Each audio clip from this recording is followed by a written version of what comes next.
অনেক নিরীহ মানুষ এখন গ্রেফতার হচ্ছে।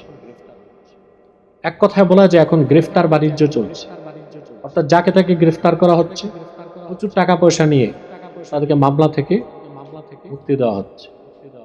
এটা আমি বলবো মারাত্মক পর্যায়ের একটা জুলুম। বিশেষ করে ডক্টর আসিফ মাহতাব, যে ব্রাক বিশ্ববিদ্যালয়ের সাবেক শিক্ষক, নির্যাতিত নিপীড়িত একজন মাজলুম মানুষ, উনি ছাত্রদের পক্ষে বক্তব্য দিয়েছেন, যেহেতু উনি প্রফেসর আর ওনার ছাত্ররা মাঠে মার খাচ্ছিল, জীবন দিচ্ছিল, উনি তো একজন শিক্ষক হিসেবে তার অবস্থান থেকে মাঠে নামতেই পারেন, কিন্তু তিনি একজন দৈহিকভাবে প্রতিবন্ধী, দুটা পাই তিনি অচল, লাঠি ভর করে হাঁটেন। অতএব তিনি তো ছাত্রদের পক্ষে সমর্থন ব্যক্ত করেছেন, কিন্তু তিনি তো হাতে ঢিল দিয়ে কাউকে একটা ঢিল মারারও ফিজিক্যাল ক্যাপাবিলিটি তার নাই।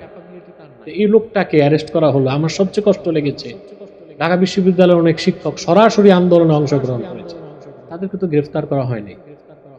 আন্দালিব রহমান পার্থকে গ্রেফতার করা হয়েছে, হাতে হাত করা ছিল না, রশি ছিল না, কিন্তু ডক্টর আসিফ মাহতাবকে তার উপর আক্রোশটা কেন?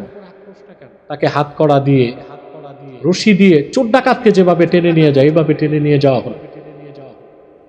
কারণটা আমার মনে হয় যে ট্রান্সজেন্ডারের বিপক্ষে ডক্টর আসিফ মাহতাব একটা আন্দোলন গড়ে তুলেছেন, এবং ডক্টর আসিফ মাহতাব এবং ডক্টর সারওয়ার এই দুইজনই এসে আমাকে বিষয়টা বুঝিয়েছিল যে ইহুদিরা কি চাচ্ছে, ট্রান্সজেন্ডার বিষয়টা কি।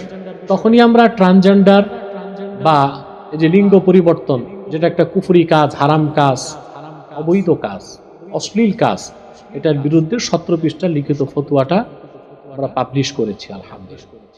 এই ক্ষেত্রে আমি বলি যে ট্রান্সজেন্ডার বিরোধী আন্দোলনে ডক্টর আসিফ সফল।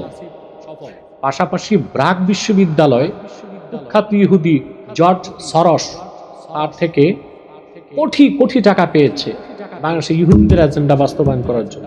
এটাকে ফাঁস করে দিয়েছেন ডক্টর আসিফ মাহতাব। সেজন্য আমি মনে করি তার গ্রেফতারের পিছনে, তাকে অত্যাচার নির্যাতনের পিছনে এনজিওদের, বিশেষ করে ব্রাকের হাত থাকতে পারে, এবং আমি বলবো অতি শীঘ্রই তাকে জামিনে মুক্তি দিয়ে দিতে হবে। নতুবা আসিফ মাহতাবের মুক্তির জন্য এদেশের আলেমরা তখন কিন্তু বাধ্য হবে মাঠে নেমে আসতে। আমরা দেখেছি চলমান ইস্যুতে